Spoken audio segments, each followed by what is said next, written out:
Je peux commencer. Je voudrais dire que pour l'invitation, le son fonctionne bien, je pense, là. Oui.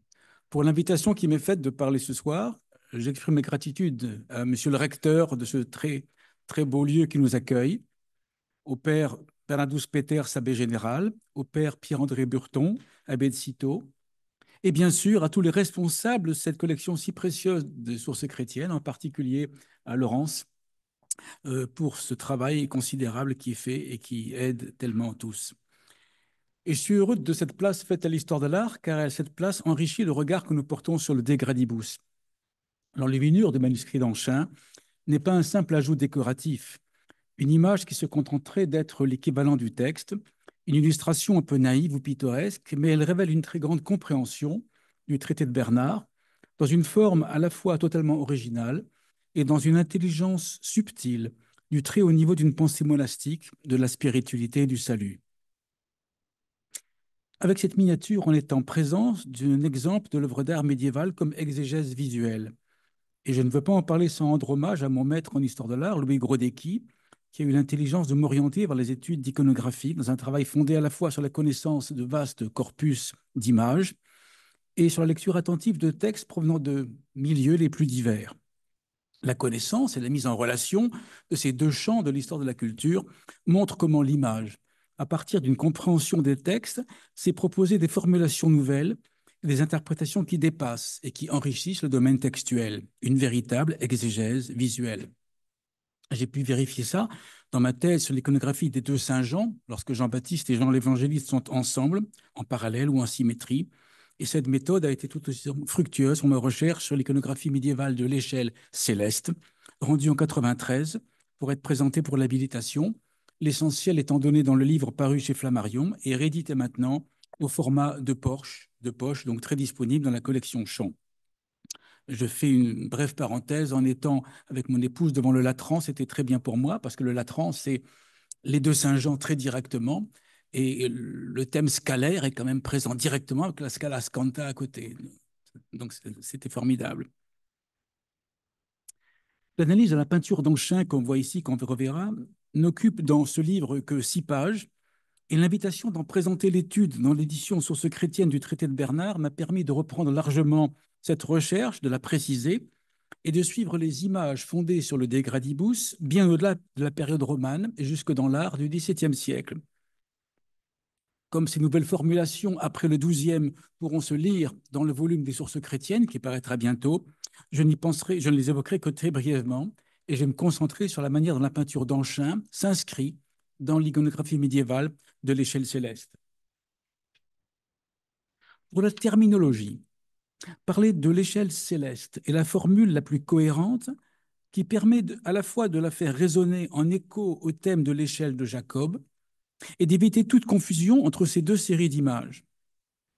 L'une, issue de la vision de Jacob à Bethel en Genèse 28, est la représentation d'une scène narrative, d'un événement particulier, ici dans le psautier de Saint-Louis vers 1220, 1250, 1270, événement bien sûr fondateur, d'une énorme portée symbolique, ainsi comme préfigure de l'autel chrétien, et par sa place dans la liturgie de dédicace des églises. Alors que l'échelle céleste, ici à droite dans le Speculum Virginum, manuscrit à la même période, est une exégèse particulière de Genèse 28. L'image, non pas d'un événement unique, mais le symbole du chemin dressé de la terre vers le ciel et proposé à l'ascension du fidèle. Je ne pourrai évoquer que brièvement certains des très riches aspects de l'échelle céleste, comme image paradoxale dans la théologie et la spiritualité. Je l'évoque en quelques mots et vous le trouverez dans la troisième partie du livre. Ces thèmes d'image paradoxale, pour moi, comprennent comme sous-thème la relation entre échelle cosmologique et échelle spirituelle. Je pense au psaume 83, « Heureux les hommes qui gardent au cœur tes montées ». C'est à la fois une échelle au sens cosmique dans l'univers et dans le cœur de l'homme. Second élément intéressant, l'échelle dans le texte du Moyen-Âge est présentée comme tentative vaine, mais nécessaire, thème très intéressant que je ne développe pas. Troisième point, cette montée à l'échelle, c'est un grand mouvement de processio reditus. Et quatrième point, c'est une échelle par laquelle On descend avant de monter, comme le Christ est descendu avant de monter, d'après la tradition, et en même temps, on ne peut la monter que pour la descendre, soit par chute, soit par réverbératio, soit par compassion. Ce sont des thèmes passionnants que je ne développe pas ce soir, mais qui sont présents dans l'étude. Si l'échelle céleste n'apparaît au sens strict dans le corpus biblique que dans le seul texte majeur de Genèse 28, le récit de la vision de Bethel occupe une place majeure dans la littérature exégétique.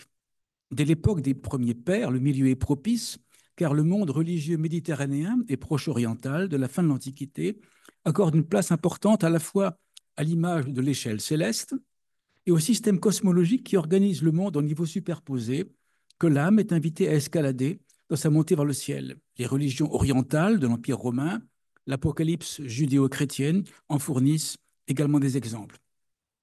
Je n'évoque pas ce soir le riche dossier textuel qui est à la base de cela et qu'on retrouvera également ici, dossier textuel présent en Orient des Origènes qui a beaucoup lu Philon dans ce sens, et en Occident, par exemple, des Zénon de Vérone, Augustin, Jérôme, Chromas d'Aquilée et bien d'autres.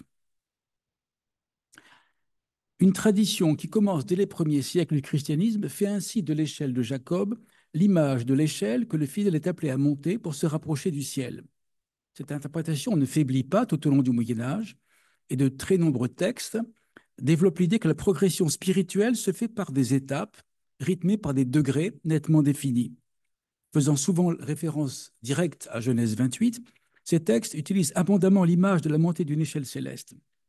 Le nombre des échelons est variable, fondé sur des séries de vertus, étapes de la pénitence, vertus cardinales, série de 7 en lien avec les dons du Saint-Esprit, 12 avec la règle de Saint-Benoît, les 15 psaumes graduels, 119 à 133, numérotation vulgate par exemple, les 15 marches du temple de la vision d'Ézéchiel en Ézéchiel 40, les 3 cieux liés au ravissement de Saint Paul, etc., font d'autres bases bibliques pour les séries de degrés.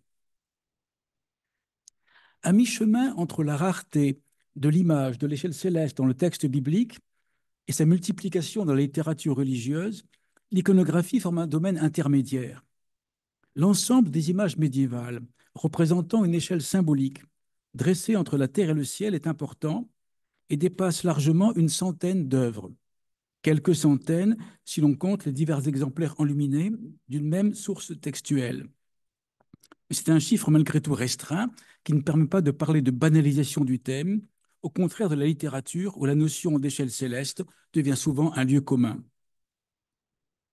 L'iconographie de l'échelle céleste dans l'art médiéval, éclairée par l'étude des textes, se présente comme l'expression d'une pensée clairement articulée sur 3 séries de notions.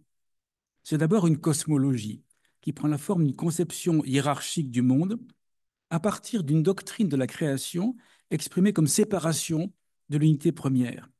C'est le premier sens de l'échelle, structure hiérarchique dont les occupants sont situés à des places fixes.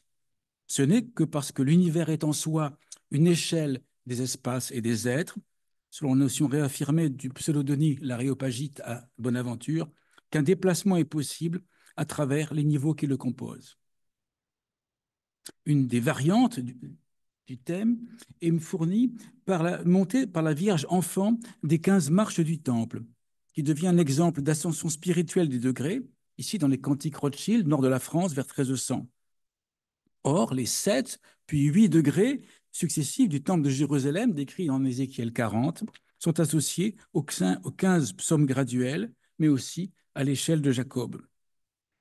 Une des plus touchantes images de l'échelle céleste proposée aux chrétiens est précisément comme initiale du psaume 119, le premier des psaumes graduels, Ad Dominum cum tribulare clamavi et exaudit me, ici, dans un livre d'heures parisien vers 1300, où une femme qui n'est pas auréolée et forme une allégorie de l'âme, rapproche symboliquement cette espérance céleste de la montée par la Vierge des 15 marches du temple.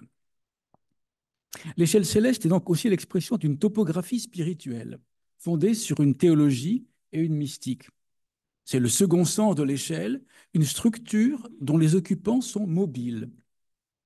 Si Dieu et les anges ont le pouvoir de monter et descendre librement dans ces espaces superposés, c'est au contraire par ses efforts que l'homme est appelé à se situer à différents niveaux dans cette cosmologie, et cette situation variable est fonction d'une théologie et d'une mystique.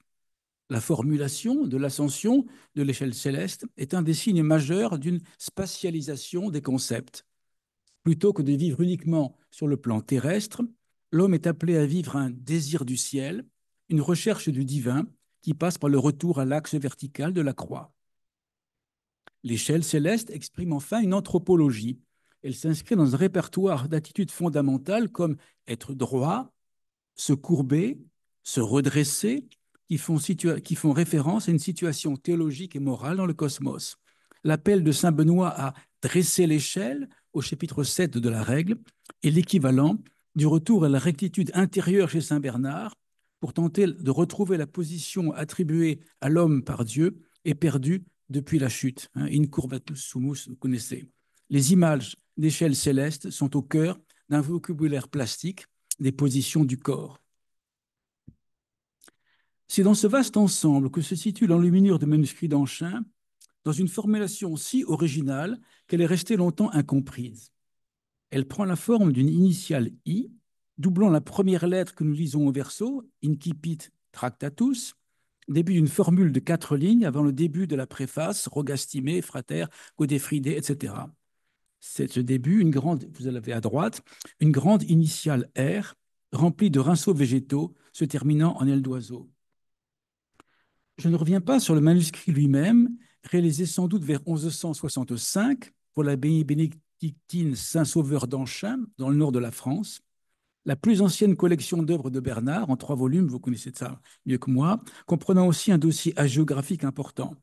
Tout ceci pose des questions passionnantes qui ne relèvent pas de mon domaine et sont abordées à divers moments de notre colloque. L'enluminure se développe sur toute la hauteur du folio, occupant la moitié droite de la page, et à la base, dans un médaillon semi-circulaire, Jacob est endormi, la tête sur la pierre, avec un phylactère dont le texte Vere locus iste sanctus est est une paraphrase de Genèse 28, 16-17.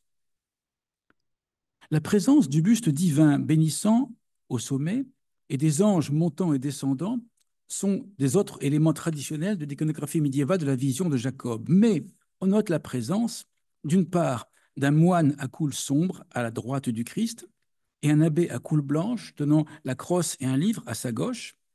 D'autre part, un diable tout en bas qui brandit une hache dans sa main droite levée et tient de la gauche la tête du premier ange qui descend. Ces 3 figures n'appartiennent pas à l'iconographie de l'échelle de Jacob et font de cette enluminure un unicum. La bande sombre verticale en haut à droite est simplement produite par l'argent de la hampe de l'initiale R au verso qui a noirci en traversant le parchemin. Le sens général de la composition a été reconnu. On a vu dans les 12 échelons, les 12 degrés d'humilité du De Gradibus Humilitatis, commentaire des degrés d'humilité du chapitre 7 de la règle, fondé sur une exégèse de la vision de Genèse 28. Dans la figure centrale au sommet, on a parfois voulu voir Dieu le Père par assimilation rapide avec le thème de l'échelle de Jacob, mais il s'agit bien du Christ, non pas à cause de son âme crucifère qui n'est pas spécifique, mais parce que dans le texte même du De Gradibus, saint Bernard précise que les degrés établis par Benoît conduisent jusqu'au Christ. À notre droite, l'abbé à coule blanche ne peut être que Bernard de Clairvaux, comme cela a été reconnu. À gauche, on a parfois voulu voir dans ce bénédictin tenant la plume le scribe Siger lui-même, mais la plupart des commentateurs ont reconnu ici saint Benoît, et on a donc naturellement d'un côté le Christ auteur de la règle, et de l'autre l'auteur du De Gradibus qui la commente. L'absence de nimbe n'est pas un obstacle, et Walter Kahn a montré par un solide dossier cette identification est tout à fait solide, et par un corpus d'œuvres d'art, ça ne pose pas question. La figure diabolique a suscité plus d'interrogations et de fausses interprétations. Pour Escalier, un auteur ancien, ce diable frappe de son marteau l'ange arrivé en bas. Pour Don Leclerc, je cite, un grand diable noir brandit une hache comme pour abattre l'échelle et nuire à ceux qui en montent les degrés, élément dans lequel il suggère une influence du démon à la base de l'échelle de la passion de Perpétue. Kahn, en 89, y voit un démon menaçant la série descendante. Jean-Claude Schmitt y voit le diable qui se saisit des anges qui descendent. Pour Faure, un démon s'empare des anges qui descendent. Un des obstacles qui ont empêché une interprétation correcte est une répartition erronée de ces acteurs en deux groupes, répartition erronée qui met d'un côté le diable seul du côté du mal et de l'autre les anges du côté du bien. Et lorsque, dans la biographie antérieure, on sépare les anges en deux catégories, c'est pour affirmer que l'œuvre symbolise, par les anges descendants, les degrés de la voie contemplative, par les anges montants, pardon, contemplative, et descendants, les grâces qui en résultent, ce qui est un autre contresens. En reprenant l'interprétation de l'image, je me suis demandé de la situer à la fois dans le texte du traité et dans la totalité du folio. Comme vous le savez, après la description des degrés d'humilité et avant celle des degrés d'orgueil, le chapitre 9 forme transition essentielle, articulation des deux séries de degrés. La voie qui monte et la voie qui descend ne forment qu'une voie, les mêmes marches montent au trône et en descendent, etc. Vous savez tout cela. Cette symétrie, donc, et pour cela, ce qui est tout à fait étonnant et merveilleux, ainsi, ce qui était le 12e degré d'orgueil descendant et le premier degré d'humilité montant. Le 11e devient le second, le 10e le troisième, et ainsi de suite. Et cette symétrie dans l'inversion des degrés d'humilité et d'orgueil a trouvé dès l'époque de Bernard son expression graphique. La plupart des manuscrits du XIIe siècle commencent par une capitulatio, bien étudiée par Leclerc, qui a montré qu'elle comprend l'énumération des degrés en deux séries de 12 sous-titres, avec parfois de brèves gloses, et qu'on nous retrouve ici au-dessus des deux colonnes de notre manuscrit avec les termes gradus ascendendi, gradus descendendi. Le scriptorium d'Anchin a choisi précisément une formule très expressive. Sur la première page que vous avez là, à côté de l'enluminure se trouve la rétractatio complète, surmontant la capitulatio. Mais en général, les capitulas sont disposés sur des lignes successives comme un texte ordinaire, et on a ici une mise en page rare qui est un premier révélateur de la grande intelligence de la démarche exégétique à la base de cette page.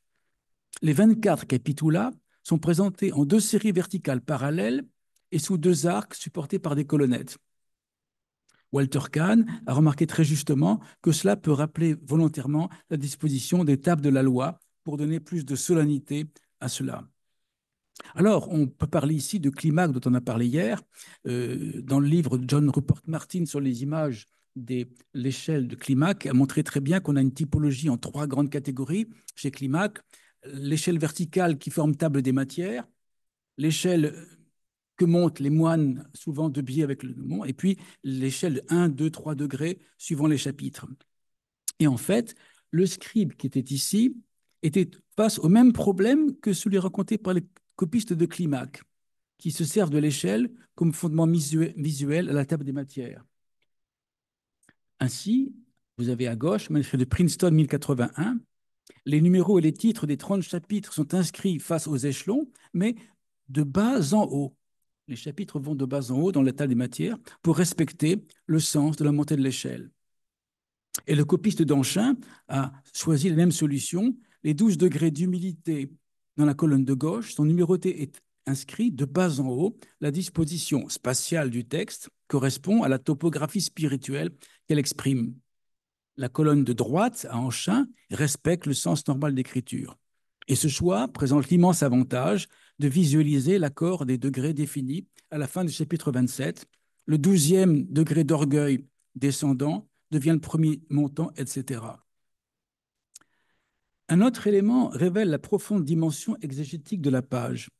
Dans les manuscrits du XIIe siècle, la capitulatio précède habituellement la rétractatio. Ici, au contraire, elle la suit à dessein pour que la base de ce schéma soit placée au même niveau que la partie inférieure de l'échelle. Tout devient cohérent et l'interprétation se révèle. La capitulatio et l'échelle qui la jouxte s'éclairent mutuellement. Les 8 anges ne forment pas un ensemble vertueux de figures célestes qui s'opposaient mal, mais les anges constituent deux groupes antithétiques. Les 4 anges qui montent, signifiant l'ascension dans les degrés d'humilité, et les 4 anges qui descendent, la progression négative dans les degrés d'orgueil. La disposition des anges à droite et à gauche, reprenant et incarnant, le mot n'est pas trop fort, la disposition des deux colonnes de la capitulatio. Voir dans des anges des symboles de l'orgueil peut étonner, mais trois éléments confirment mon interprétation. Le premier est le texte inscrit sur le phylactère du premier ange qui descend en haut de l'échelle. Les mots Ponam sedem meam ad aquilonem et Ro similis altissimo. J'installerai mon siège au nord, je serai semblable au Très-Haut. Paraphrase d'Isaïe 14, 12, 15. Comment es-tu tombé des cieux, astre du matin, fils de l'aurore? Comment as-tu été jeté par terre, toi qui vassalisais toutes les nations, toi qui disais en ton cœur, j'escaladerai les cieux, par-dessus les étoiles de Dieu, je mettrai mon trône, je ressemblerai au Très-Haut. Comment te voilà tombé au Shéol, dans les profondeurs de l'abîme? Mais ces termes du phylactère proviennent d'abord aussi d'un passage du chapitre 31 du De Gradibus, dans lequel Bernard, évoquant Satan à travers le serpent du paradis, cite les mots Ponam, sedem meam ad aquilonem. Ce passage d'Isaïe a été interprété par les pères qui ont vu dans cet astre du matin, Lucifer dans la Vulgate, le prince des démons qui tombe dans l'abîme pour avoir voulu par orgueil escalader le ciel. Un sermon de Bernard sur le thème de l'ascension reprend cette exégèse des versets d'Isaïe en la reliant au péché d'orgueil. Sermon 60, paragraphe 3. Nous pouvons aussi rappeler un passage du chapitre 25 du De Gradibus dans lequel Luc 10, 18, je voyais Satan tomber du ciel et commenter pourquoi cette chute, sinon à cause de l'orgueil. L'inscription sur l'enluminure confirme que cet ange qui descend l'échelle représente, comme ses trois compagnons, l'ange orgueilleux qui perd sa place et rejoint en bas de la composition le diable qui ne l'attaque pas, mais qui l'accueille avec sa main dans un geste à la fois analogue et opposé à celui du Christ qui, au sommet, accueille de sa main le premier des anges qui montent.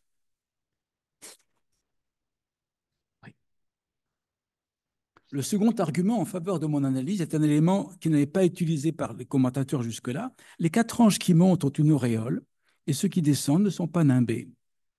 Une dernière preuve est donnée par une précision exégétique particulière de la vision de Bethel. Saint Jérôme, commentant le psaume 91, compare la croix du Christ à l'échelle de Jacob et Saint Jérôme voit dans les anges qui montent les gentils et les juifs dans ceux qui descendent. La comparaison réapparaît au XIe siècle chez Gérard d'Oxanade. Le commentaire du psaume 119 par saint Jérôme développe cette exégèse et pourrait constituer, en relation avec le De Gradibus, une des sources directes de l'enluminure. À propos de ce psaume, le premier cantique des degrés, saint Jérôme rappelle l'échelle de Jacob et Jérôme interprète les anges qui montent comme les saints qui vont de la terre au ciel et les anges qui descendent comme les diables, les démons et leurs troupes précipités depuis le ciel. Sur notre enluminure, l'auréole des anges qui montent et la citation d'Ésaïe 14, présentée par les anges qui descendent, semble illustrer directement le texte de saint Jérôme. Notre composition occupe une place à part dans l'iconographie de l'échelle céleste, car elle additionne les éléments de l'échelle de Jacob, Jacob endormi, les anges sur l'échelle, la figure de divine au sommet, et les caractères de l'échelle céleste par le symbolisme opposé des deux groupes d'anges. Elle représente à la fois l'épisode de la vision de Bethel et le thème du chemin vers le ciel proposé aux hommes. Simultanément, échelle d'humilité et échelle d'orgueil, une seule voie, selon le texte du De Gradibus. Dans un deuxième temps, pour percevoir dans quel corpus global se situe la peinture d'Anchin, considérons les grandes lignes de l'iconographie médiévale de l'échelle céleste, tant pour la typologie des formes que pour la chronologie des représentations. Pour les images, je ne donne qu'un petit exemple, qu'un petit choix d'exemples représentatifs. Je ne peux pas citer non plus les sources textuelles dont les références sont données dans la publication. Préparées par des œuvres et des doctrines présentes dans les civilisations antiques du bassin méditerranéen, comme les concepts de l'ascension de l'âme à travers les cieux ou les cultes orientaux de l'Empire romain, un petit groupe d'œuvres chrétiennes de notre thème apparaît dans l'Antiquité tardive. Issu du monde copte, un petit tissu de lin, matériel funéraire cousu aux vêtements mortuaires du défunt, forme un rectangle avec une échelle de 14 échelons. Les lettres grecques alpha et oméga, inscrites en bas et en haut, ont été rapprochées par Michaïdes d'Apocalypse 22, alpha oméga, et on a montré là une forme chrétienne d'échelle spirituelle, 4e, 5e siècle, et portant un symbolisme de type eschatologique. Un second objet copte est une stèle funéraire, sans doute du Fayoum, 5e ou 6e siècle, et dont l'inscription évoque l'espérance en la paix de l'âme du défunt qui repose en Dieu. Deux colonnes supportant un fronton orné de feuillage encadrent l'espace central, une croix posée sur un escalier de 5 marches, vu de profil. L'escalier représente l'espoir du défunt, le désir que son âme puisse monter au ciel. On pense ici aux paroles d'Isaac d'Antioche qui évoque à propos du Christ: ta croix est comme une échelle. Ou Jacques de Sarouk, Syrie, 5e, 6e siècle, la croix comme une échelle merveilleuse, chemin large. La forme de l'escalier, c'est un détail intéressant, est reprise de hiéroglyphes roudes et de motifs figurés de l'Égypte pharaonique, dans lequel un escalier identique sert au pharaon à monter au ciel. On a parfois pu dire, dans les textes anciens, que le thème de l'échelle céleste en Occident venait de Byzance et provenait de Climaque. Climaque a certainement joué un rôle dans le développement ultérieur, mais n'est pas à l'origine, car les images les plus anciennes sont antérieures en Occident à Climaque. On peut relier cela à un récit majeur que vous connaissez sans doute, la Passion de Perpétue et Félicité, qui décrit le martyre d'un groupe de chrétiens, un récit tout à fait authentifié, à Carthage en 203. Ayant prié Dieu de lui faire savoir quel est le destin qui les attend, Perpétue, dans sa prison avant le martyre, a la vision d'une échelle de bronze qui s'élève jusqu'au ciel. Au montant de l'échelle sont attachés des instruments tranchants qui blessent celui qui monterait sans faire attention, et au pied, un énorme dragon qui s'oppose à ceux qui veulent monter. Perpétue arrive à monter, arrive dans un jardin où un berger entouré de brebis la reçoit. Elle s'éveille alors et comprend que sa vision est une annonce du prochain martyr. Un dessin de Villeperte nous montre la fresque du IVe siècle à Rome, dans le cimetière de Balbine.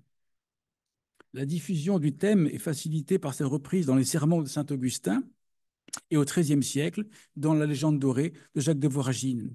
On a également le thème dans un sarcophage de la même période de Quintana Bureba, actuellement au musée de Burgos. Je passe en quelques lignes sur un texte que vous connaissez mieux que moi, la rédaction de la règle de Saint-Benoît, qui a une place essentielle dans les sources de notre thème, dans le 7e chapitre, où de 12 échelons, et ça va jouer un rôle essentiel. Mais les images en restent rares jusqu'au XIe siècle. Par contre, dans l'intervalle, une image superbe est à regarder. Très belle miniature du psautier de Stuttgart, abbaye parisienne de Saint-Germain-des-Prés, vers 820-830. Un personnage nimbé gravit l'échelle, la direction du regard et des mains qui s'agitent, exprimant l'ardent désir d'atteindre la porte du ciel, encore fermée, selon les versets qui surmontent l'image. Ouvrez-moi les portes de justice, j'entrerai, je louerai l'Éternel. C'est ici la porte de l'Éternel, c'est par elle que les justes entreront. Nous sommes là au psaume 117, toujours numérotation Vulgate.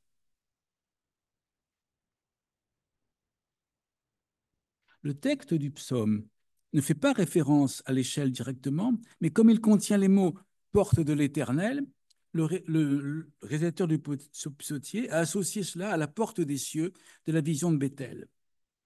La figure féminine assise à droite peut se rapprocher directement du verset précédent. L'Éternel m'a châtié sévèrement, mais il ne m'a pas livré à la mort. L'image propose donc la double image d'une vision et d'une espérance. Le juste est figuré une première fois sous la forme de son âme, à droite. Après avoir souffert, mais ayant échappé à la punition définitive, il peut espérer en l'ouverture des portes de justice dans une prière sereine et humble. Et le juste apparaît à nouveau au centre de l'image, dans un désir dont l'impatience et la fièvre sont marquées par l'agitation des gestes et du vêtement. Et si l'échelle a 12 échelons, c'est bien sûr par référence à l'échelle d'humilité de la règle de Saint-Benoît. L'échelle céleste occupe une place importante dans la pensée et l'art de la spiritualité monastique de l'époque romane, surtout XIIe siècle, dans des formes souvent originales qui approfondissent une longue tradition littéraire et exégétique. Ces échelles sont avant tout des échelles spirituelles fondées sur les vertus, et l'eschatologie y occupe peu de place. Par rapport à une question qu'on m'a posée récemment, je ne voulais pas dire par là que l'avenir ultime n'avait pas de sens, mais que les échelles des tout premiers siècles étaient fondées sur la conviction d'une préparation à une eschatologie historiquement très proche et presque immédiate. Alors que là, c'est plus un travail sur les vertus intérieures et l'eschatologie réelle, mais dans une dimension beaucoup plus dans le long terme. De Saint-Bernard au mouvement victorin, d'Honorius au Chartreux ou à Jean de Salisbury, les grands textes qui reprennent et renouvellent le symbolisme appartiennent pas uniquement au domaine germanique, mais ces régions ont été novatrices et j'en prends trois exemples. Le premier est le Speculum Virginum, ou miroir de virginité, traité de spiritualité écrit pour des moniales dans la vallée du Rhin, première moitié XIIe siècle, et très diffusé dans les monastères cisterciens.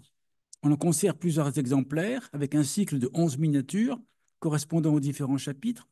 Ça a été publié dans la collection du Corpus du Rilma récemment, le cycle entier par Guilaine Drio. Donc, 11 miniatures dans la 9e et l'échelle des vertus, ici un manuscrit vers 1150 à Cologne.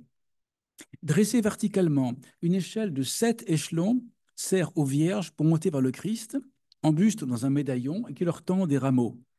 Les deux obstacles sont le dragon, sous le premier échelon, et un personnage difforme et noirâtre, debout sur le troisième, qui tente de les blesser en leur lançant des glaives. Comme le texte l'indique, donc là, il n'y a pas de discussion possible, cela reprend des éléments de la vision de Perpétue, ainsi le dragon à la base, les instruments tranchants qui menacent celui qui veut monter. Et le personnage debout au milieu est l'Éthiopien, cité dans une autre partie de la vision de Perpétue et associé au mal. Détruit en 1870, mais connu par des descriptions et très très bonnes copies qui ont permis une reconstitution, le Hortus Deliciarum était un manuscrit majeur de l'art roman. Créé en Alsace vers 1190 par l'abbesse Hérade de Hohenbourg, c'est une vaste compilation encyclopédique dans laquelle les textes du XIIe siècle ont une place centrale et où alternent la chronologie et les récapitulations allégoriques. Une peinture à pleine page nous montre l'échelle des vertus, 15 échelons, depuis le dragon à la base, jusqu'à la main divine qui tend la couronne de vie à la charité. À droite de l'échelle placée en diagonale sont représentés la majeure partie des personnages qui tentent de monter et les objets de leur désir. À gauche, deux démons tirent des flèches vers les hommes et deux anges armés de glaives s'opposent à cette attaque. La composition est originale par deux aspects. Tous les personnages chutent, sauf la charité, et ils forment une hiérarchie sociale. Le chevalier et son épouse représentent les laïcs infidèles et l'attrait de la chair. Le clerc est attiré vers sa table garnie et son ami. Ça se passe au XIIe siècle. Hein. À gauche, une moniale se laisse tenter par l'argent d'un prêtre. Le moine est entraîné par le poids d'un sac de pièces d'argent. Le reclus bascule vers un lit moelleux et l'ermite vers son petit jardin. Donc, l'objet de la tentation est inversement proportionnel au niveau atteint, ce qui est assez fin comme conception. L'échelle placée en diagonale et dans laquelle chutent des personnages, on en a parlé hier après la communication de notre collègue, la couronne donnée par la main divine, mais aussi le combat entre les anges et les diables, copie sans doute ici une illustration de l'échelle de Climaque, dont je vous montre un exemple d'une icône du Sinaï du XIIe siècle. Et on sait qu'on a une forte influence byzantine qui se manifeste alors dans l'art de l'Empire.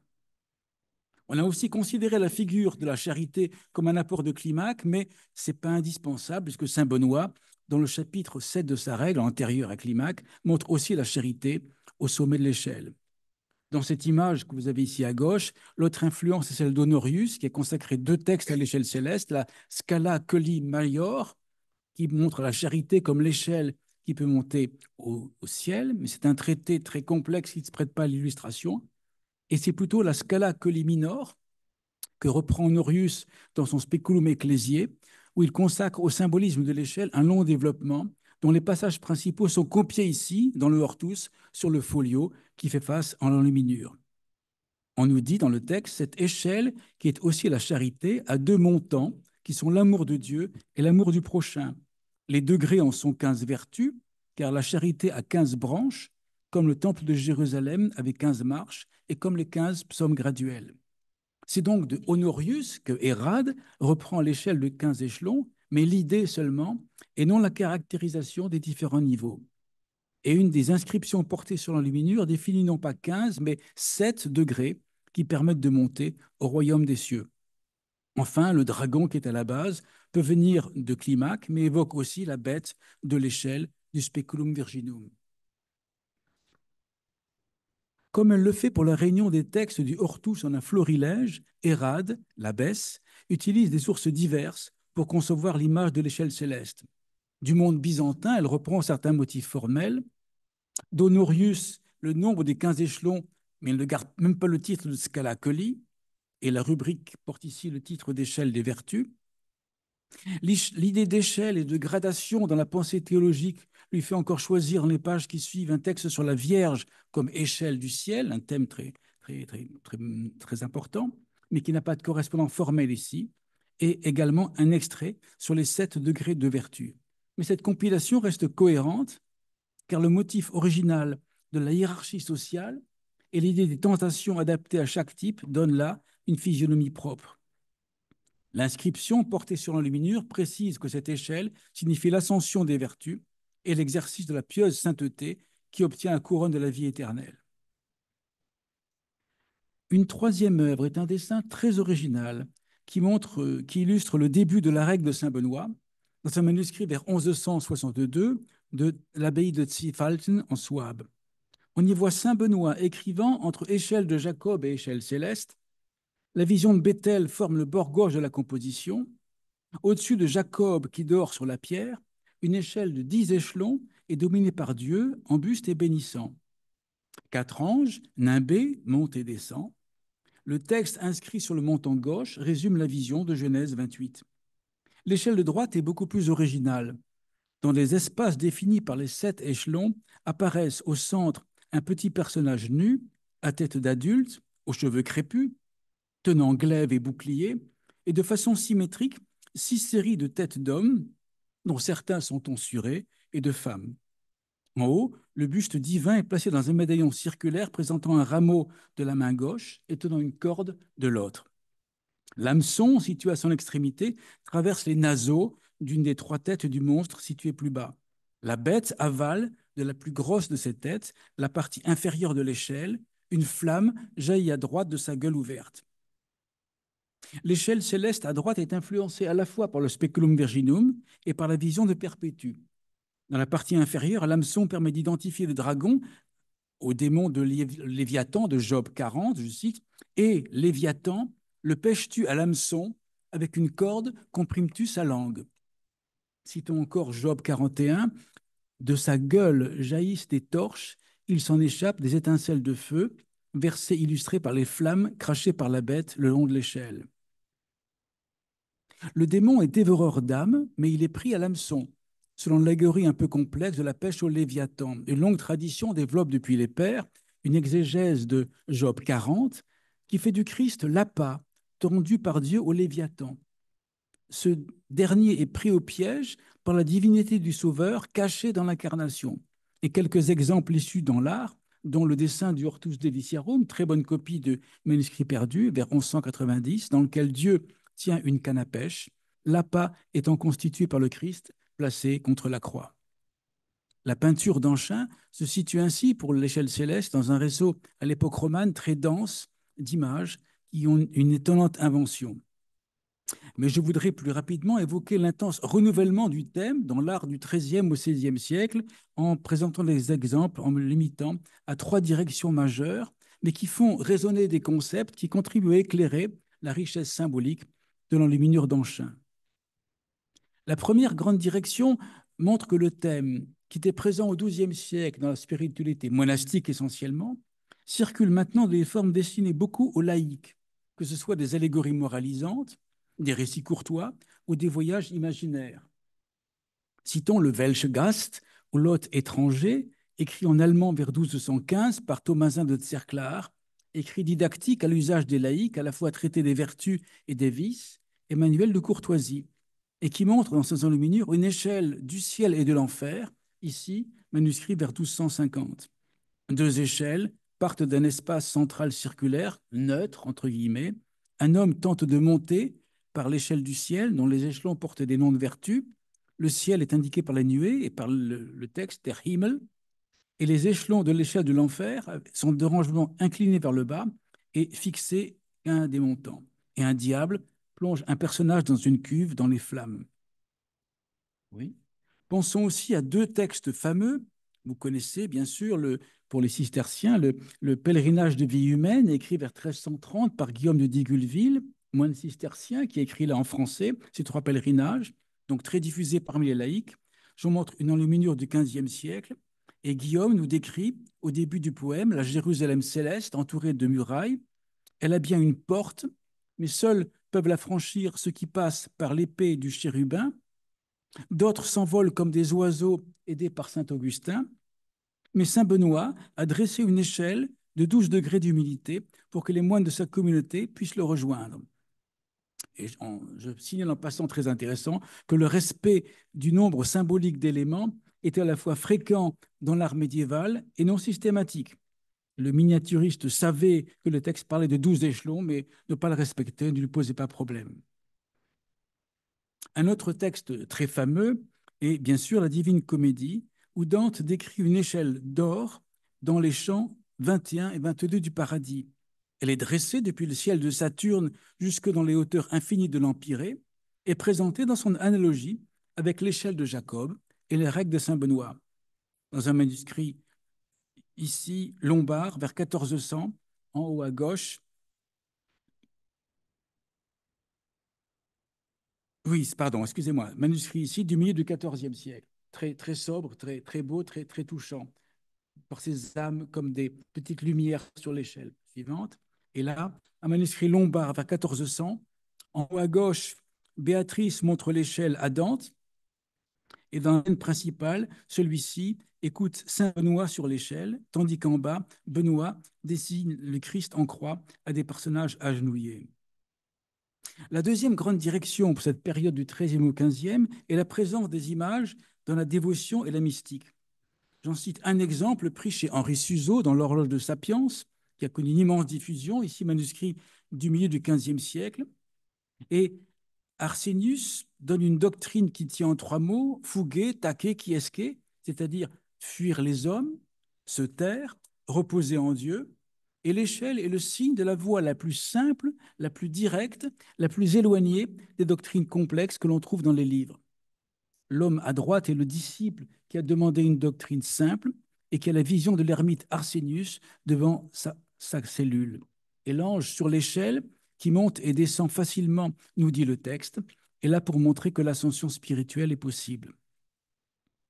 La troisième grande diffusion se voit dans des formulations très diverses, dans l'art fin 15e, début 16e, surtout dans l'Italie et dans l'Empire. Je n'en montre que deux. Oui, si tu veux. La Scala Colli est un des premiers recueils d'exemplats classant les rubriques selon l'ordre alphabétique et rédigé vers 1323 par le dominicain Jean Gobi. Les manuscrits connus ne sont pas enluminés, mais une édition de 1485 à Louvain en montre le concept par un schéma où Gobi reprend la distinction traditionnelle entre commençant, progressant et parfait. La montée commence par le rappel de la pénitence, avec la contrition, la confession, et se poursuit par les appels à la vertu. Et l'édition de Strasbourg de 1483, ici à droite, a une gravure sur bois en frontispice où l'échelle, selon un choix qui n'est pas rare, a pris la forme d'un escalier. Une gravure illustrant le Monte Santo di Dio de Antonio Bettini de Sienne, édité à Florence en 1477, montre un jeune clerc s'apprêtant à monter sur une échelle céleste dont les 11 échelons sont les 4 vertus cardinales, puis les 7 dons du Saint-Esprit. L'humilité en bas, l'espérance plus haut à gauche et la foi peuvent aider le clerc. Les deux montants sont la prière et les sacrements, et la persévérance relie les 6 échelons supérieurs. Un jeune mondain à gauche lève les yeux, mais le diable au crochet est la cause de la cécité indiquée par l'inscription. Ce jeune homme pourrait être le jeune clerc avant son entrée dans l'ordre. Et le fait de placer l'humilité horizontalement sous le premier échelon, comme un 12e, relie cela directement à l'échelle d'humilité des 12 échelons de la règle de Benoît. Après ce parcours nécessairement très sélectif dans les images médiévales, je voudrais dégager quelques-unes des relations, par proximité ou par différence, entre la peinture d'Anchin et les diverses formulations. Un premier point intéressant est que ces images sont d'une grande richesse d'invention et offrent des synthèses dans des sources très différentes, mais où l'allusion au chapitre 7 de la règle de Benoît est très fréquente, y compris dans les images pour les laïcs. D'autres sources occupent une place plus importante, mais la règle reste un texte fondateur, même pour regretter qu'ils ne reçoivent pas l'attention qu'ils méritent. Dans la Divine Comédie, au chant 22 du Paradis, devant l'échelle d'or, l'âme de Saint Benoît exprime ses regrets personnels. Saint Benoît parle. Jusque là-haut, la vie, le patriarche Jacob dressait sa partie supérieure quand elle lui apparut si chargée d'anges, mais pour la gravir, personne à présent ne lève les pieds de terre et ma règle est restée pour gâcher du papier. Un autre aspect très riche est la manière dont l'échelle céleste suggère sa relation à Genèse 28, puisqu'on est bien en présence de deux thèmes reliés mais qu'on ne peut pas confondre. Pour exprimer qu'elle constitue une exégèse de Genèse 28, très souvent, l'échelle lui emprunte de ses motifs, mais ça ne suffit pas. Et donc, situer la présence divine au sommet est un élément qui aide. Alors, la relation s'exprime parfois par des citations d'œuvres dont la nouvelle image s'inspire. On a ici le recueil chartreux de Londres, à gauche, vers 1470, le dessin du Mont de Perfection, regroupe en une composition nouvelle. Alors, vous avez à droite une page imprimée en gravure sur bois de la Biblia Pauperum, et vous voyez que le dessin du monde perfection à gauche regroupe en une seule image deux des images de la Biblia Pauperum, les élus dans le sein de Dieu, dérivation du concept du sein d'Abraham, et l'échelle de Jacob, affirmant ainsi le lien entre leur échelle des vertus et la vision de Bethel. Je veux bien, merci. Une autre manière de signifier la relation très intéressante du point de vue anthropologique est la reprise du personnage qui a un songe alors qu'il dort la tête contre une pierre sacrée. C'est un élément majeur de Genèse 28 et on le retrouve dans des œuvres pour des raisons symboliques évidentes, entre autres dans des récits de fondations sacrées. Il y en a toute une série, pas immense, mais une vraie série. Je cite bien sûr le récit passionnant de la vision de Saint Romuald, qui fonde Camaldoli après avoir vu en songe les moines montant au ciel sur une échelle. Et ce n'est pas un hasard si la peinture ainsi par un panneau italien du XIVe siècle le montre ayant sa vision alors qu'il dort la tête contre un autel. Et dans la peinture d'Anchin, c'est bien parce que la tête, les yeux fermés, repose sur la pierre que Jacob peut dire Vere locus iste sanctus est. Entre l'échelle de Jacob et l'échelle céleste, au rapprochement sans cesse répété par l'exégèse, répond l'assimilation affirmée dans certaines œuvres, assimilation comprise comme identité du sens et non des formes, comme analogie et non comme confusion. À Anchin, cette assimilation se fait par superposition, les deux échelles formant un seul motif.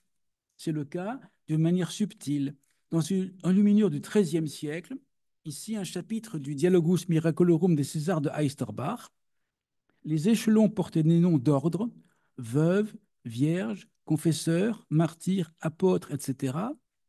Les deux montants sont la vision corporelle et la vision spirituelle, car, je cite, tout chrétien peut monter au ciel. Ainsi, dans ce livre, une échelle est dressée en autant d'ordres par lesquels la vision humaine peut monter jusqu'aux armées célestes. Et ce thème de la vision est illustré par deux personnages qui montrent leurs yeux et sont nommés Ézéchiel à gauche et Jacob à droite. La présence du patriarche nous relie à Bethel. Dans le dessin de Zwiefalten que nous avons vu, la relation entre l'échelle de Jacob et l'échelle céleste se fait par mise en parallèle. Et l'attitude de Benoît au centre est significative. Benoît ne tourne pas le dos à la scène de la vision de Bethel, mais il vient de s'en pénétrer et dans une inspiration de conformité avec le sacré, il s'en nourrit pour proposer l'échelle d'humilité qui apparaît alors devant lui, vrai chemin pour les moines. Cette présence du sacré est un autre aspect essentiel des images liées à Bethel et dans lequel la pierre sur laquelle Jacob a posé sa tête, cette pierre n'est pas un détail anecdotique. D'un côté, c'est la présence de la pierre dans un lieu très particulier et son état d'homme en chemin qui a permis à Jacob de voir l'échelle. Je cite Isaac de l'Étoile à propos de Bethel, sainte et sublime échelle que l'homme a vue pendant son sommeil, invisible peut-être aux sédentaires et à l'homme éveillé. Fin de citation. Mais si c'est la présence dans un lieu sacré qui a permis pour Jacob d'avoir la vision de l'échelle, de nombreux témoignages de l'histoire du christianisme montrent qu'en sens inverse, c'est la vision de l'échelle qui indique qu'on est dans un lieu sacré. Vous savez, la consécration de l'autel dans le christianisme se relie à Bethel et à la pierre consacrée par Jacob après la vision de l'échelle. Et pour ne citer qu'un exemple, l'image de l'échelle de Jacob illustre la fête de dédicace dans un missel de l'abbaye d'Anchin. Comme l'exprime Aphrate dès le IVe siècle, dans son exégèse de Genèse 28, Jacob éleva là une pierre levée en témoignage, sur la tête de laquelle il fit une onction d'huile. Cela encore, notre père Jacob le faisait d'avance, en mystère des pierres qui recevraient l'onction. Fin de citation. En accord avec la tradition du Christ, nouvelle échelle de Jacob, la pierre de Bethel, de saint Augustin à Prosper, Bruno, Hildegarde, Guillaume Durand, cette pierre est assimilée au Christ. Le Christ, pour Isidore de Séville, est chemin et échelle pour les hommes. Et l'image suivante, c'est ce que reprend la Bible moralisée dans le manuscrit de Vienne vers 1230.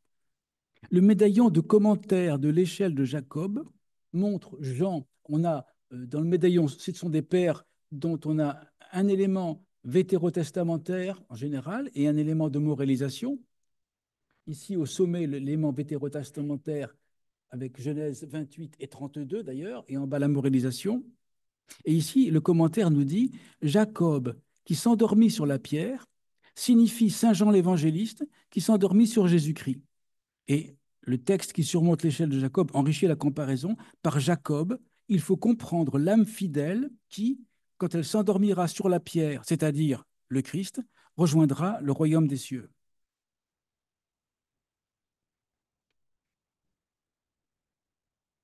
Le plus haut modèle d'ascension de l'échelle, il y en a toute une série, hein, la Vierge, les saints, mais le plus haut modèle est le Christ.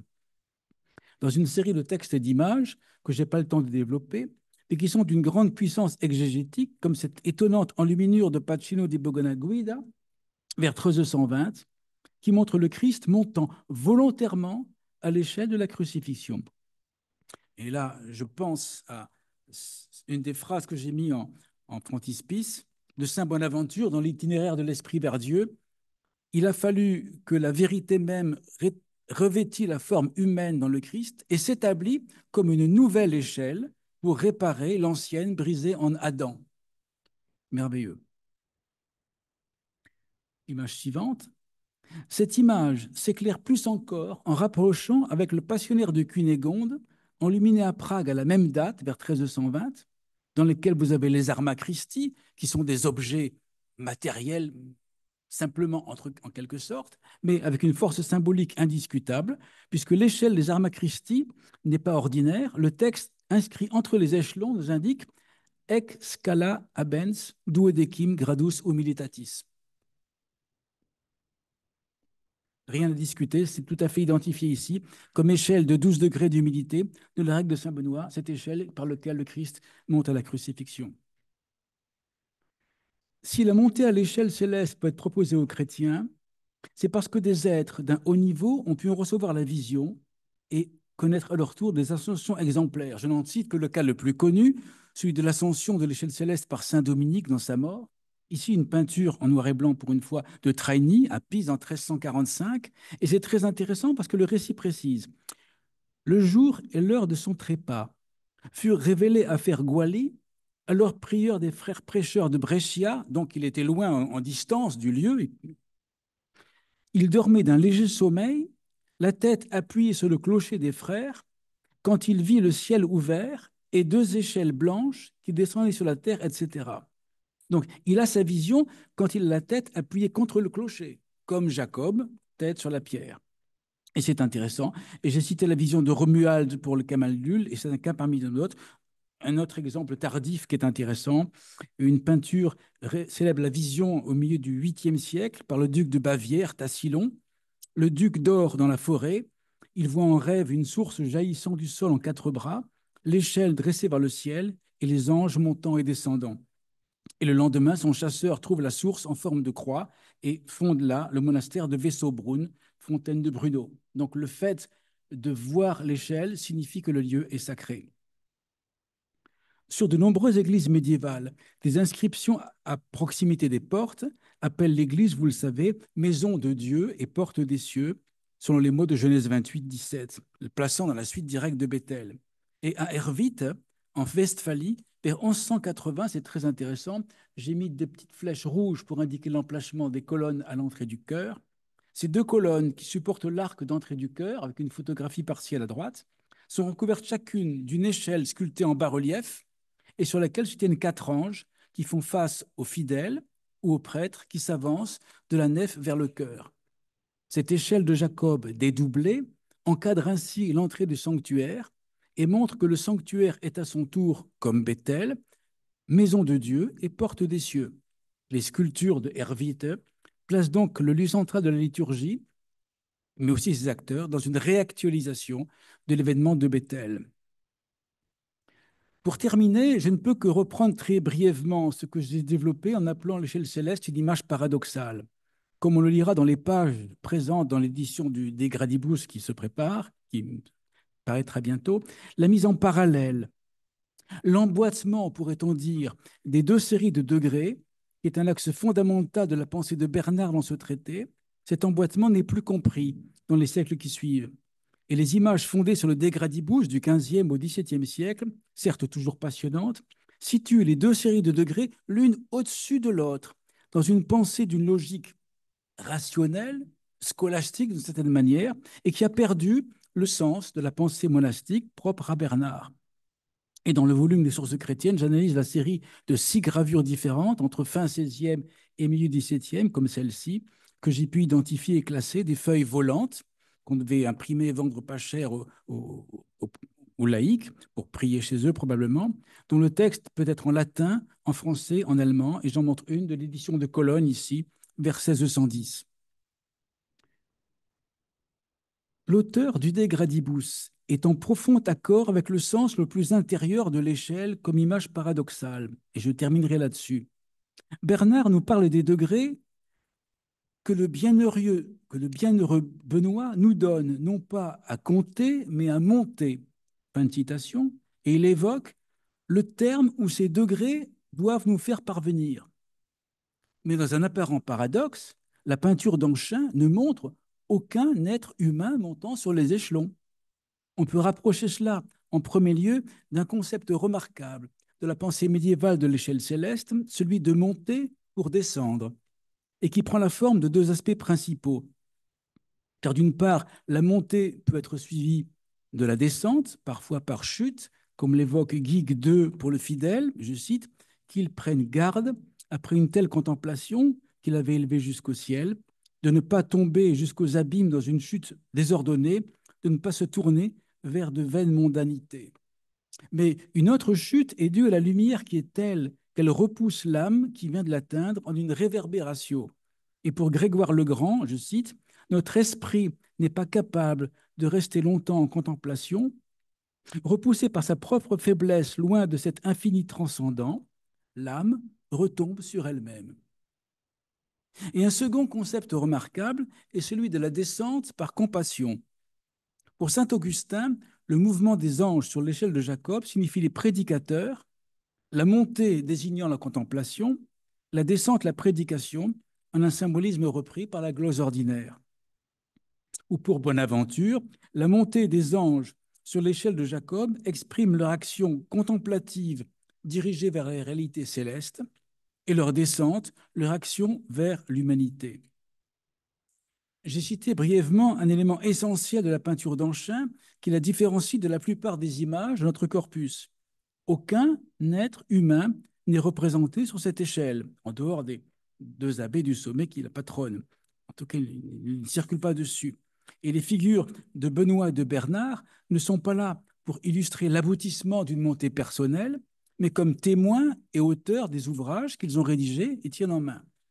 Dans les dernières lignes du De Gradibus, Bernard dit à frère Godefroy, je cite, « Moi qui sais plus descendre que monter, je n'ai rien à proposer que les étapes de ma descente. Et pourtant, dans cet itinéraire, un regard attentif peut peut-être trouver le chemin de la montée. » Fin de citation. Et ceci résonne parmi d'autres paroles de Bernard, avec trois d'entre elles qui m'ont touché dans le chapitre 5 du De Consideratione.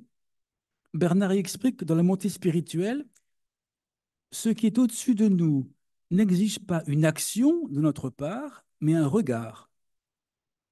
Fin de citation. Plus loin, en accord avec le fait qu'une échelle possède un échelon final, alors qu'il ne peut y avoir d'échelon final dans la montée vers l'absolu, il lance une autre de ses formules si directes de Bernard. Élève-toi, élève-toi, si tu le peux, à un degré plus haut encore, et Dieu se haussera d'autant. Et ceci n'est pas sans faire écho à une troisième de ces propositions lumineuses, toujours dans le déconsidérationné. Le fruit du savoir n'est pas dans ce qui est connu, mais dans l'acte de connaître. Une des dimensions exceptionnelles de la peinture d'Anchin, au-delà du fait qu'elle constitue un unicum de la peinture médiévale, est qu'elle s'inscrit parfaitement dans l'incroyable réseau d'une grande densité symbolique de l'iconographie de l'échelle céleste, et qu'en même temps notre peinture renouvelle entièrement le thème avec une immense intelligence, constituant véritablement une exégèse visuelle et en parfaite conformité avec la spiritualité de Bernard dans sa relation au ciel. L'enluminure d'Anchin n'invite pas au rêve d'une montée glorieuse, mais à l'immobilité vivante de la contemplation. Je vous remercie.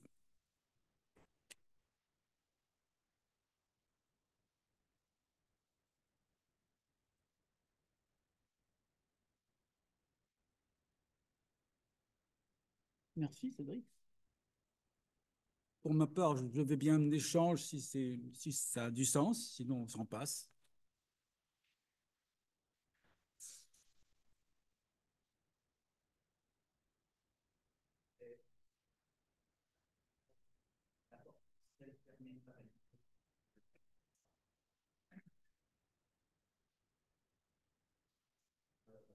Bien sûr, bien sûr.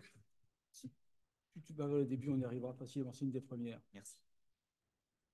On Oui, l'a passé. on l'a On l'a passé. passé. C'est un psaume, hein? Oui, oui, C'est le tout à fait. psautier. Voilà. Et je me pose la question, c'est est-ce que le monsieur qui monte, c'est pas le Christ en fait, qui ouvre les portes du ciel pour l'âme? Pour tous les commentateurs, non. Et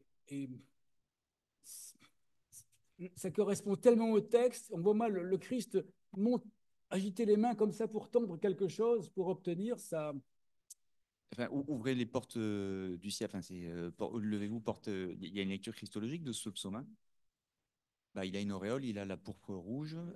Alors certes, il ouvrirait un peu à la manière d'un manipulateur voilà. Mais en tout cas, il me semble que le psaume supporte une lecture christologique. Peut-être. C'est l'ascension. J'ai eu D'autant plus une que graphie énorme là-dessus et ça a été d'accord sur ce point, donc je n'ai pas voulu renouveler, retrancher. Ça m'a paru cohérent, mais j'écoute la proposition. d'autant plus que si après on a des échelles où c'est le Christ qui monte lui-même à l'échelle, enfin bon, c'est une simple suggestion. Il n'y a pas de numéro à l'image. Sur ça, j'avais deux questions stupides. Mais pourquoi Jacob a-t-il un chapeau chinois systématiquement? Et pourquoi le diable a-t-il une pipe qui sort de sa poche dans le, dans zut, là, dans le manuscrit d'Anchin?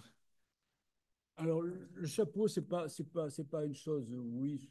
Ah, on le voyait après, il y a eu deux représentations de Jacob avec un chapeau triangulaire, mais bon, c'est peut-être totalement Là, anodin. j'ai pas d'éléments. Et le diable a un truc qui sort de sa poche, qui ressemble à une pipe. Ah, d'accord, c'était un, un chapeau conique, d'accord. Non, le C'est quoi diable, non. Ah, Est-ce que de c'est. sa poche.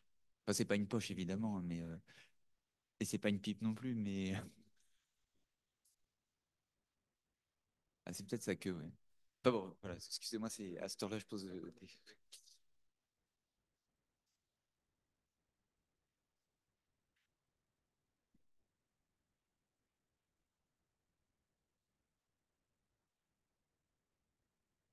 Je pense que c'est l'idée de destruction, parce qu'en en tout cas, il ne va pas blesser l'ange. Il l'accueille avec les siens, visiblement. Parce que la paraphrase d'Isaïe, l'absence d'auréole, tout ça, le texte de Saint Jérôme, c'est tout à fait clair, hein, ça fonctionne parfaitement. Oui, non, mais c'est un beau diable.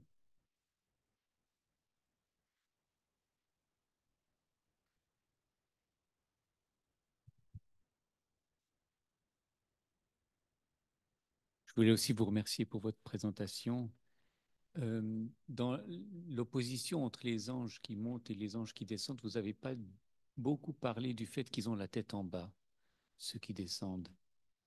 Alors ça c'est pas significatif parce que il y a plein de formules dans ce sens. On a des images de l'échelle de Jacob où ce sont vraiment que des anges qui montent et qui descendent, et ceux qui descendent avoir la tête en bas, c'est pas, c'est une façon de. Je pense pas qu'il y ait un symbolisme particulier là. En fait, logiquement, si vous les mettez la tête en haut, vous ne savez pas s'ils montent et qu'ils descendent. Pour montrer qu'ils descendent, il faut qu'ils aient la tête en bas, tout simplement. On comprend qu'ils descendent s'ils ont la tête en bas. C'est une manière très très simple de montrer les anges montent et descendent. Parce que disons quand même graphiquement, il y a une vraie inversion. Disons, il y a une vraie symétrie dans. Vous pensez à une image particulière ou en général? Non, dans ce manuscrit-là, parce que vous avez bien insisté sur le fait qu'il y en a qui ont des auréoles et d'autres qui n'en ont pas.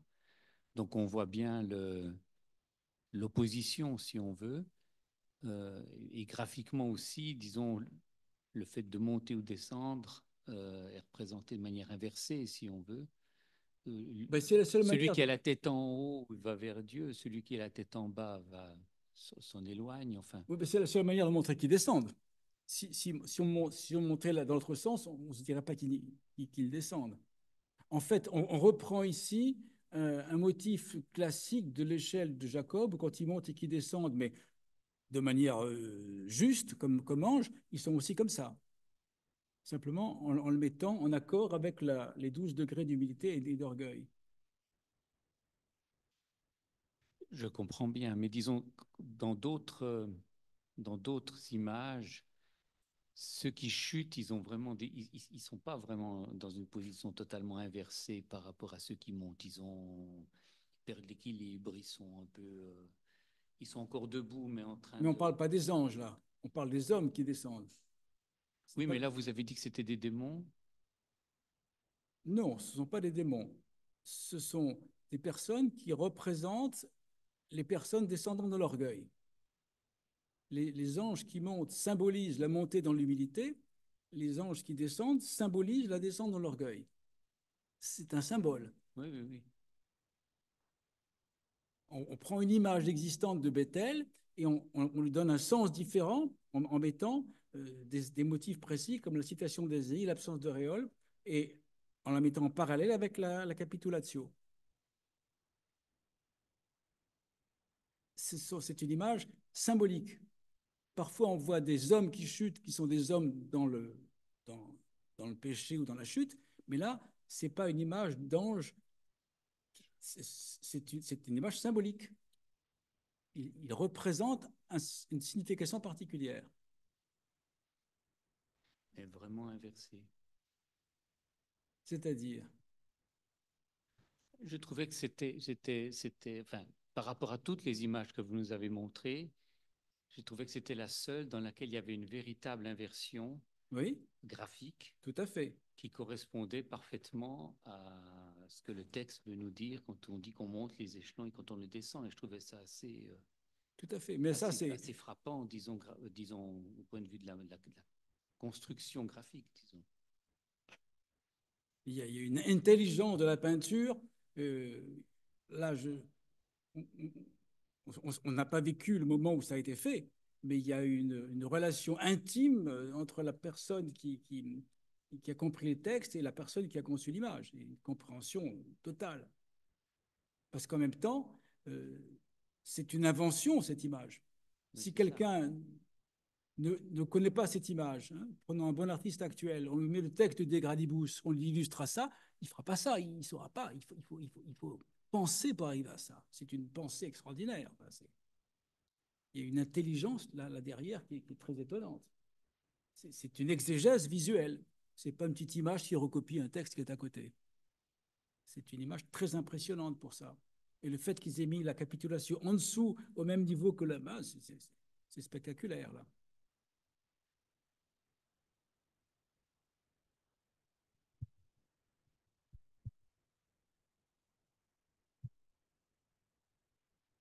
Comme je le disais, Pierre-André, quand les dominicains des moines tibérines, pardon, ont été assassinés, en première page du Monde, Plantu a fait un petit dessin très touchant avec une échelle céleste et des moines grimpant vers le ciel.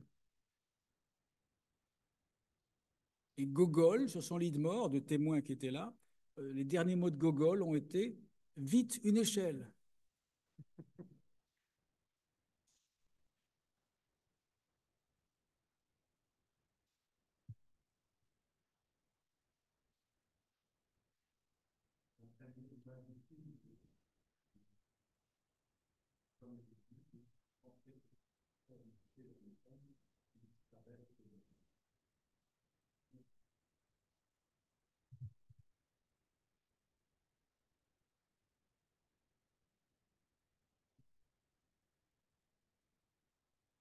Et puis là, on a pris juste une heure pour évoquer un dossier foisonnant, mais il y a la relation entre l'échelle et le vol, par exemple. Richard de Saint-Victor, qui me donnera des ailes comme la colombe. Enfin, il y a toutes ces relations entre le vol, l'échelle, tout ça. C'est un dossier foisonnant et très, très, très fascinant. Mais Genèse 28 est vraiment un texte fondateur pour beaucoup de choses, pour ça. C'est dans le monde hébraïque et dans le monde chrétien.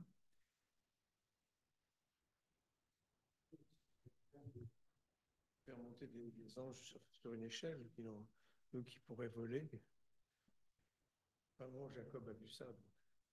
Oh, il y a même pire que ça. Dans la Genèse, dans la Genèse de Quédmon en Angleterre au XIe siècle, quand Dieu vient parler à Abraham, Dieu descend par une échelle. Donc, il n'en a peut-être pas besoin. Mais ce qui est intéressant, c'est de voir la liberté d'invention qui a un sourire et qui indique quelque chose. Enfin, c'est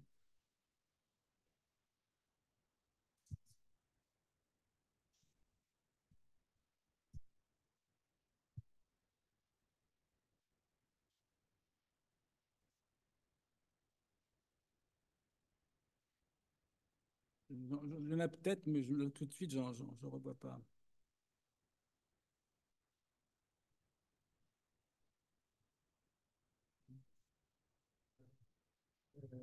Simplement, quelque chose qui me traverse l'esprit.